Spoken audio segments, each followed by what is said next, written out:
नमस्कार। अपना प्रदेश उत्तर प्रदेश उत्तराखंड देख रहे हैं आप। मैं हूं आपके साथ पूजा मोहन पांडे। बुलेटिन की शुरुआत करते हैं बड़ी और अहम जानकारी के साथ। औरैया के डीएम को सस्पेंड कर दिया गया है। काम में लापरवाही की वजह से सस्पेंशन हुआ है। करप्शन की शिकायत के बाद बड़ी कार्रवाई अमल में लाई गई। डीएम के खिलाफ विजिलेंस की जांच भी होगी। बड़ी खबर, अहम जानकारी आपको इस वक्त दे रहे हैं। बड़ी खबर है जहां पर औरैया के डीएम को सस्पेंड कर दिया गया है। तो सुनील वर्मा सस्पेंड किए गए हैं। बड़ी खबर, अहम जानकारी आपको दे रहे हैं। दिन की तस्वीर भी आपकी टीवी स्क्रीन पर देख पाएंगे आप। औरैया के डीएम सुनील वर्मा को सस्पेंड कर दिया गया है। वजह काम में लापरवाही और भ्रष्टाचार। चलिए, ग्राउंड जीरो से अनिल के अंकुर हमारे साथ में जुड़ चुके हैं फोन लाइन पर। अनिल जी, जिस तरीके से तमाम चीजें देखने को मिल रही हैं, एक के बाद एक एक्शन मोड में योगी सरकार है और इसी श्रृंखला में औरैया के डीएम का नंबर आ गया। भ्रष्टाचार और लापरवाही का मामला उनके ऊपर दर्ज हुआ है और अब विजिलेंस की जांच भी होगी। देखिए पूजा जी, सबसे बड़ी बात यह है, हम आपको याद दिला दें, जब चुनाव हो रहे थे तभी योगी ने ऐलान कर दिया था कि हमारा जो एक्शन होगा विदाउट रिएक्शन होगा, और यही एक्शन विदाउट रिएक्शन के जो फार्मूला लेके आए हैं उसी के तहत वो लगातार जैसे ही सत्ता में आए, दोबारा सत्ता में आने के साथ ही साथ उन्होंने तत्काल प्रभाव से अपनी कार्रवाइयां शुरू कर दी। सबसे पहले उन्होंने क्या किया कि सोनभद्र के जो डीएम थे टीवी सेबू, उनको सस्पेंड किया इस लापरवाही और भ्रष्टाचार के आरोप में। फिर उसके बाद उन्होंने गाजियाबाद के एसएसपी कप्तान जो थे, मतलब पवन कुमार को सस्पेंड किया। और अब बारी आई इनकी। इसके अलावा भी, क्योंकि देखिए केवल एक मामला नहीं है, ये ऐसे तमाम मामले हैं क्योंकि ये सरकार का सिस्टम होता है, उस सिस्टम को पूरी तौर से योगी समझ चुके हैं, किस तरीके से संदेश देना है, कैसे मैसेज देना है। और अगर एक एक्शन होगा उसके बाद तमाम अधिकारी अपने आप दुरुस्त हो जाएंगे। तो जिस तरीके से ये एक्शन में है, तो उससे निश्चित रूप से जो नीचे के जो और अफसर हैं या उसके ऊपर के अफसर हैं, सब में दहशत फैलेगी और वो कभी भी कोई भी भ्रष्टाचार करने से पहले 25 बार सोचेंगे कि हम इसे काम करें या ना करें। तो ऐसी स्थिति में साफ तौर पर यह है कि सीएम योगी जिस तरीके से मतलब एक्टिव रोल में है, एक्शन मोड में है, तो ये संदेश देना चाहते हैं कि अगर किसी ने उनके शासनकाल में गलत काम किया वो बख्शा नहीं जाएगा, उसके खिलाफ सख्त से सख्त कार्रवाई की जाएगी। जी, बहुत शुक्रिया हमारे साथ जुड़ने के लिए, अहम जानकारी साझा करने के लिए। तो सीएम योगी आदित्यनाथ सरकार में ये संदेश देने की कोशिश कि कोई भी अगर लापरवाही और भ्रष्टाचार को अंजाम देता है तो उसका हश्र बुरा होने वाला है।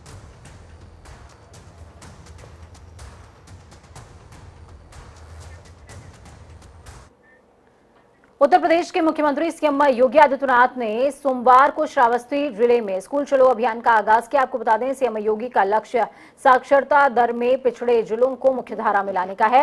इस दौरान सीएम ने अपने हाथों से बच्चों को भोजन भी परोसा। आपको बता दें कि इससे पहले सीएम योगी ने कहा कि मुझे प्रसन्नता है कि लगभग 2 साल बाद कोरोना महामारी पर असरदार नियंत्रण हासिल करने के बाद हम लोग फिर से स्कूल चलो अभियान के इस कार्यक्रम के साथ जुड़ रहे हैं। और बीते 2 साल हम सभी ने सदी की सबसे बड़ी महामारी कोरोना का सामना करते हुए बिताया।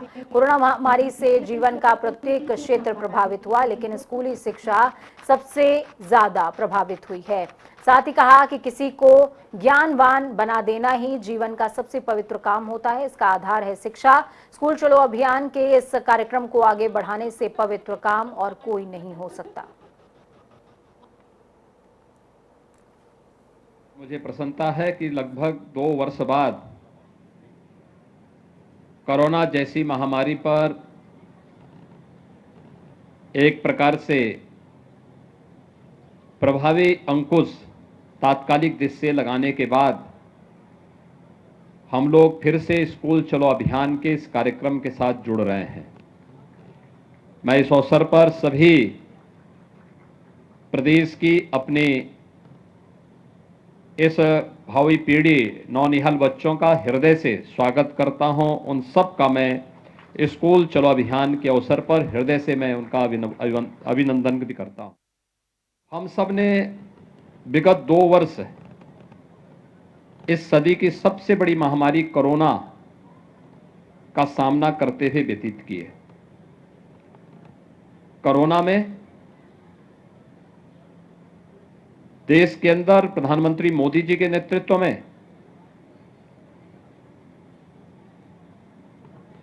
जान भी और जहान भी बचाने का भरपूर प्रयास किया गया। प्रदेश सरकार स्नातक प्रास्नातक के सभी छात्र छात्राओं को टैबलेट और स्मार्टफोन वितरण करने की कार्रवाई युद्ध स्तर पर आगे बढ़ा रही है। लेकिन हम सबको शिक्षा की सबसे बेसिक यानी जो सबसे आधारभूत इकाई है बेसिक शिक्षा, इस पर विशेष ध्यान दिए जाने की आवश्यकता है। बहुत सारे बच्चे होंगे जो 2 वर्ष के अंदर स्कूल का मुंह न देखे हों और अब स्कूल जाने में उनको थोड़ा आलस आ रही हो, और इसलिए तय किया गया कि हमें फिर से स्कूल चलो अभियान के कार्यक्रम के साथ हर एक बच्चे को जोड़ना होगा, हर एक परिवार को जोड़ना होगा और कोई बच्चा छूटने न पाए। इसके लिए समाज को एक संकल्प के साथ आगे बढ़ना होगा। बीते कई दिनों से भारतीय जनता पार्टी में शामिल होने को लेकर चल रही अटकलों के बीच प्रगतिशील समाजवादी पार्टी के अध्यक्ष शिवपाल यादव ने एक बार फिर से ट्वीट करते हुए सियासी हलचल बढ़ा दी है। दरअसल आज सुबह किए गए इस ट्वीट में शिवपाल यादव ने रामायण की चौपाई के साथ भगवान राम को परिवार संस्कार और राष्ट्र निर्माण की सर्वोत्तम पाठशाला बताया है। इस ट्वीट के बाद एक बार फिर से ये संकेत मिल रहे हैं कि शिवपाल यादव पर भगवा रंग है वो चढ़ने लगा है। शिवपाल यादव ने ट्वीट करते हुए लिखा कि प्रातः काल उठी के राम नाथा, मातु पिता गुरु नवाही माथा, आयसु मागी करही पुर काजा, देखी चरित हरसई मन राजा। भगवान राम का चरित्र परिवार संस्कार और राष्ट्र निर्माण की सर्वोत्तम पाठशाला है। चैत्र नवरात्रि आस्था के साथ ही प्रभु श्री राम के आदर्श से जुड़ने और उनके गुणगान का क्षण है।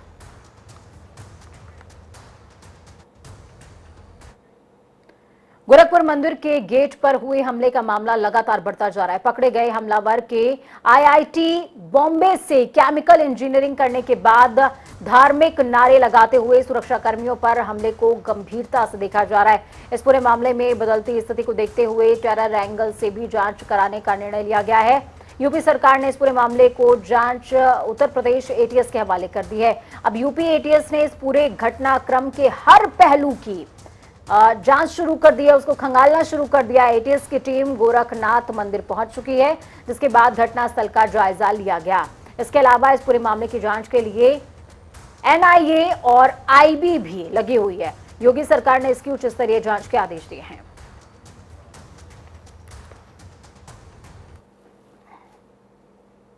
लगभग 7 बजे एक व्यक्ति गोरखनाथ मंदिर के गेट नंबर 1 पे तैनात पुलिसकर्मियों के धारदार हथियार से उसने हमला किया तथा कुछ धार्मिक नारे लगाए।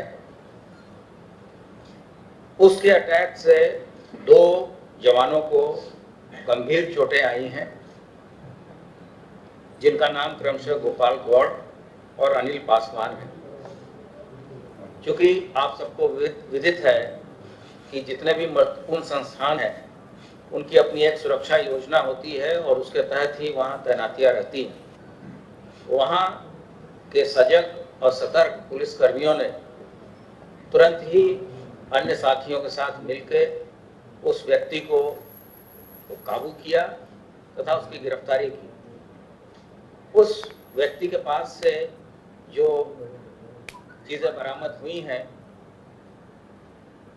वो उन चीज़ों को देख के लगता है कि एक गंभीर बड़ी साजिश की तैयारी थी और इसमें जैसा कि साहब ने बताया कि हम लोग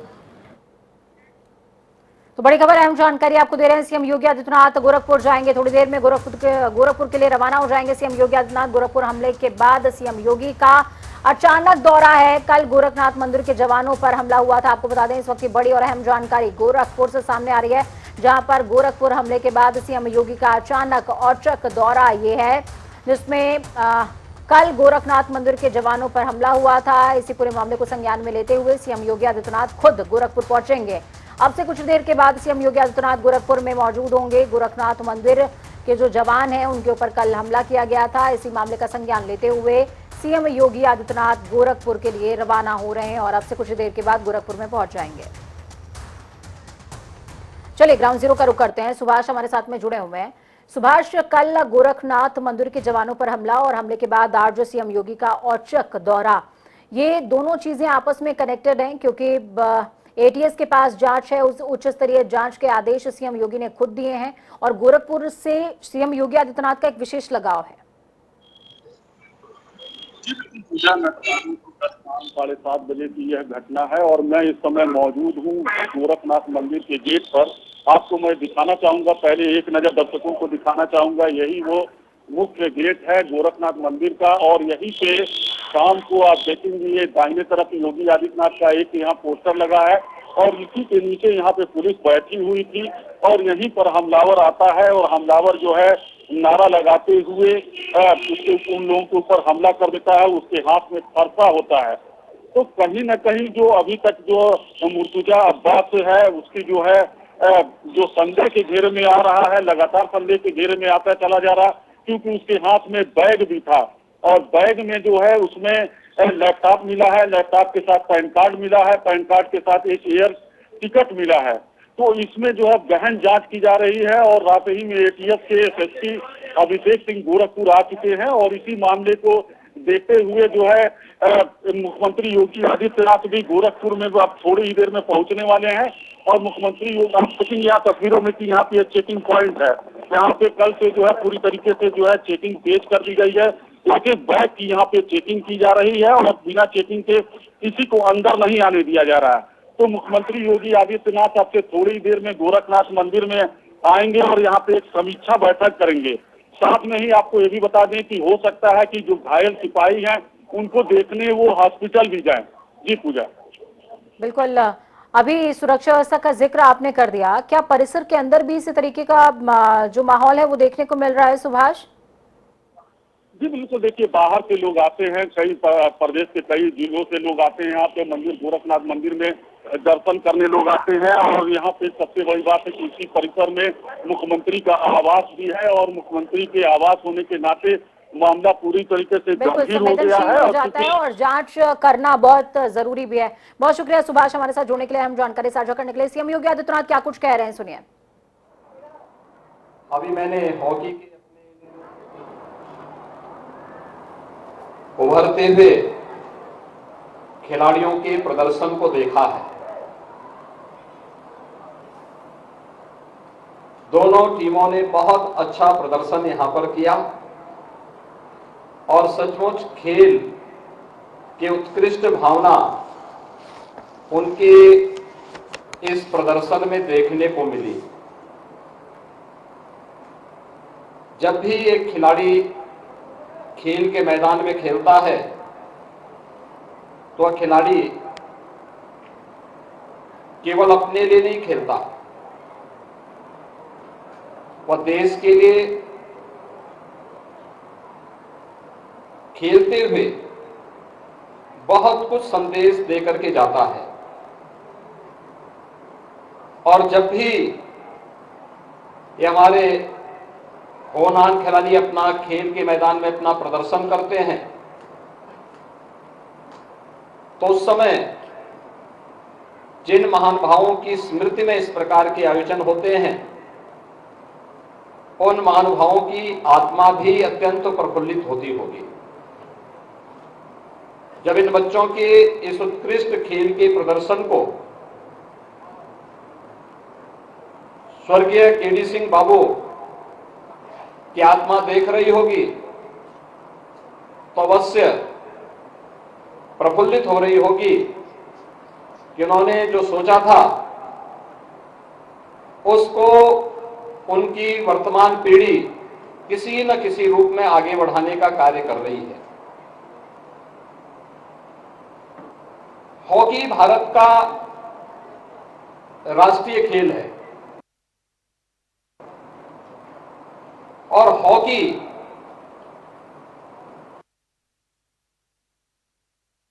दुनिया को भारत की देन है।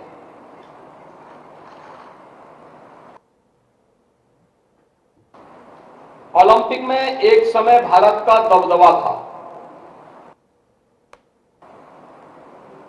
और जब मेजर ध्यानचंद या केडी सिंह बाबू इस हॉकी के कैप्टन के रूप में भारत का प्रतिनिधित्व करते हुए किसी भी ओलंपिक में या किसी अंतर्राष्ट्रीय तो वहीं आपको बता दें, खबरों में आगे बढ़ेंगे, बात उत्तराखंड की करेंगे। मुख्यमंत्री पुष्कर सिंह धामी आज शाम को दिल्ली के दौरे पर जाएंगे। सीएम बनने के बाद पहली बार सीएम का ये दिल्ली दौरा होगा।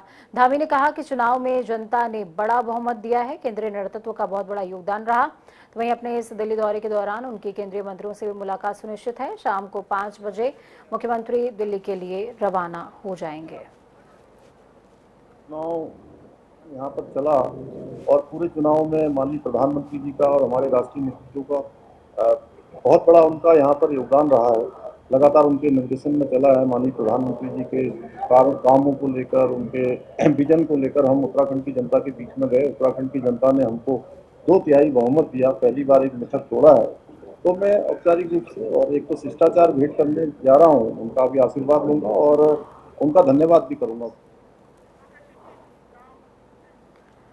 देहरादून निवासी पुष्कर मजूमियाल ने अपनी सारी संपत्ति का मालिकाना हक कांग्रेस पार्टी के पूर्व अध्यक्ष और सांसद राहुल गांधी के नाम करते हुए देहरादून कोर्ट में वसीयतनामा पेश किया है। साथ ही राहुल गांधी के नाम अपनी संपत्ति का वसीयतनामा प्रीतम सिंह को उनके आवास पर सौंप दिया। पेशे से शिक्षिका रही पुष्पा मुंजियाल ने कहा कि वो राहुल गांधी के विचारों से ज्यादा प्रभावित हैं। उनके परिवार ने देश की आजादी से लेकर आज तक हमेशा आगे बढ़कर देश के लिए अपनी सर्वोच्च कुर्बानी दी है, जिसको देखते हुए उन्होंने ये फैसला लिया है। धन्यवाद करना चाहता हूँ पुष्पा जी का कि उन्होंने आज भी कांग्रेस पार्टी के ऊपर अपना विश्वास जताया, राहुल गांधी जी के ऊपर अपना विश्वास जताया और उन्होंने कहा है कि इस परिवार का बहुत बड़ा योगदान है देश की आज़ादी के अंदर और बलिदानों का इतिहास जो है इस परिवार का रहा है।